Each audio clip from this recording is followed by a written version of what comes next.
After getting the main relic of Rangavaduta, we had to decide what our next journey is going to be. Guruji said that we should go in Gujarat, but at the same time he sent us a message of Kurki, which is a place in Rajasthan where supposedly Mirabai was born, Mirabai, which is a very great saint, and there is supposedly 1,000 Rudrakshmala beads which she venerated, or where she did japa on. And finally we decided to drive all the way to Kurki, which is quite a long distance, and see if we can get something from Mirabai.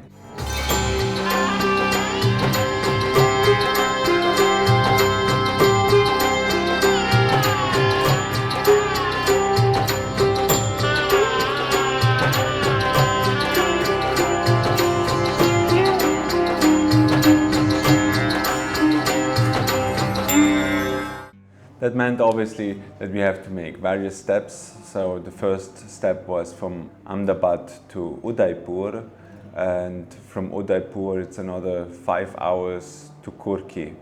So altogether it's about 9-10 hours of driving, and we don't know if there's anybody there, if we can find anything, but still it is worth trying it out. And as we're on the road, we obviously also look for other places.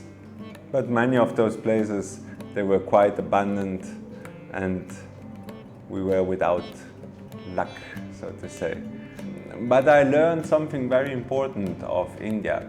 It is an important word which we all have to understand. I let Jatila explain that word. Jugaad. Jugaad. Jugaad. It's the Indian way of doing things to make them work. Not necessarily the best way, but it makes it work. So this temple is the first temple which we visited. It seemed quite abandoned on the bank of the Saraswati, which seems to be not present, or maybe it is under earth. We looked around, knocked at doors, but nobody there. In most of the places we went, there was nobody present. If there was somebody, then there was no samadhi of a saint or no saint present. But still, the journey is quite interesting. You see a lot of different things on the road. You're facing against some traffic.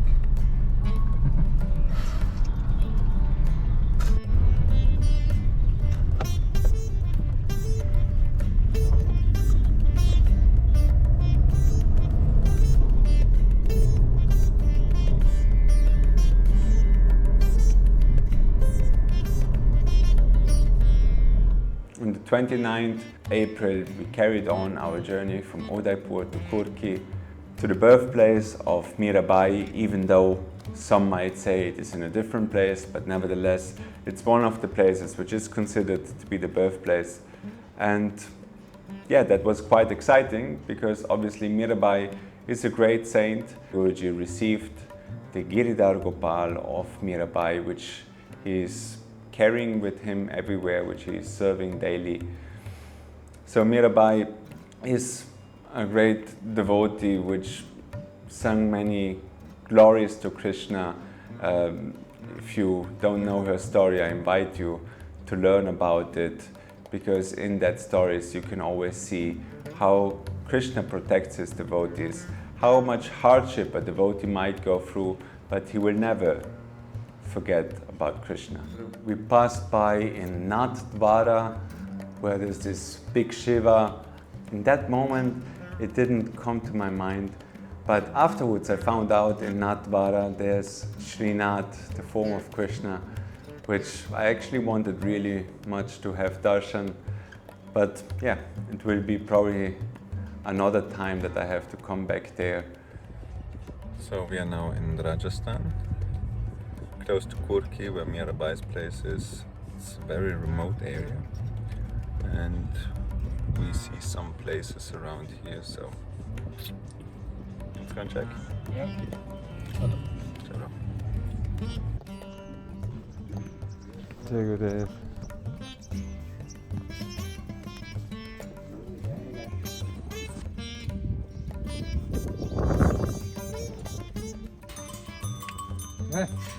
Agrik, hey!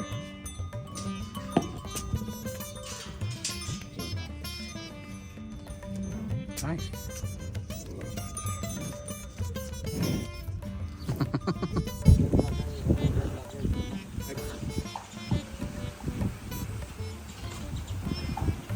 That's proper.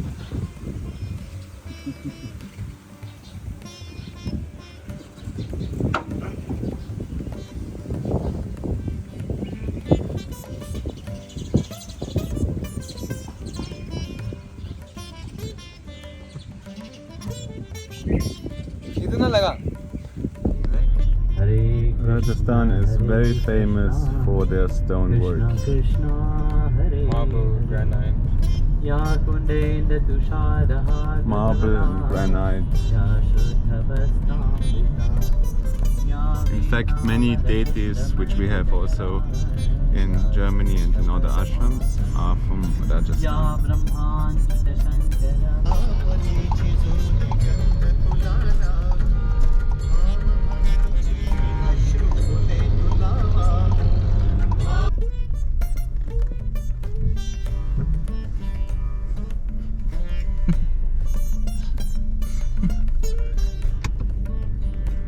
There's a lady coming to shoot you.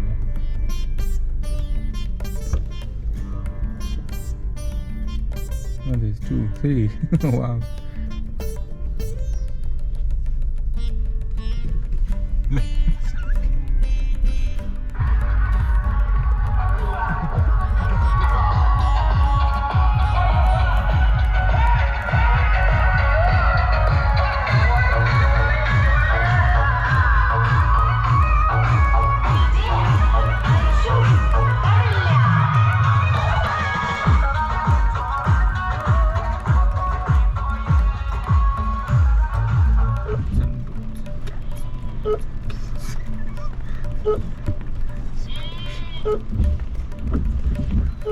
Surrounded by. Oh, there.